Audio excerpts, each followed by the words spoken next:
ఒక మేనిఫెస్టోను ఒక బైబిల్గా, ఇది 2019 మన మేనిఫెస్టో.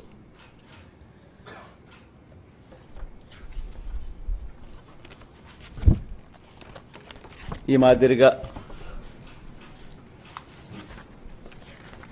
ఇచ్చిన ఈ మేనిఫెస్టోను ఒక బైబిల్గా, ఒక ఖురాన్గా, ఒక భగవద్గీతగా దీన్ని భావిస్తూ దీన్ని ఇంప్లిమెంట్ చేసిన పరిస్థితులు, దీన్ని ఇంప్లిమెంట్ చేసిన విధానం బహుశా దేశ చరిత్రలోనే ఈ 58 నెలలు అన్నది చిరస్థాయిగా చరిత్రలో ఎప్పటికీ కూడా నిలిచిపోతాయి.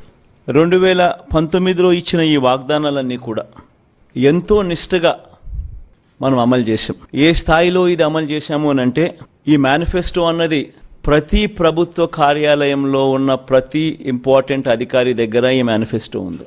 ఏ స్థాయిలో ఇది అమలు చేశాము అనంటే, ఈ మేనిఫెస్టో అన్నది రాష్ట్రంలో ఉన్న ప్రతి ఇంట్లో కూడా ఉంది. అంటే అన్నిసార్లు ఈ మేనిఫెస్టో వాళ్ళ ఇళ్లకు పంపించాం.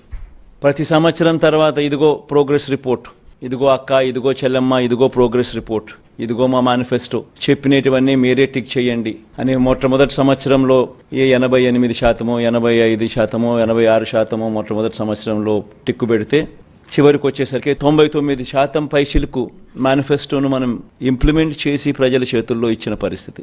ఇలా ఈ మేనిఫెస్టోను ప్రతి ఇంట్లో కూడా చేర్చిన పరిస్థితులు ఎప్పుడైనా ఉన్నాయా, ఏదైనా ప్రభుత్వం చేసింది అని అంటే అది కూడా ఈ 58 నెలల కాలంలోనే జరిగిందని కూడా చెప్పడానికి గర్వపడతా ఉన్నాం.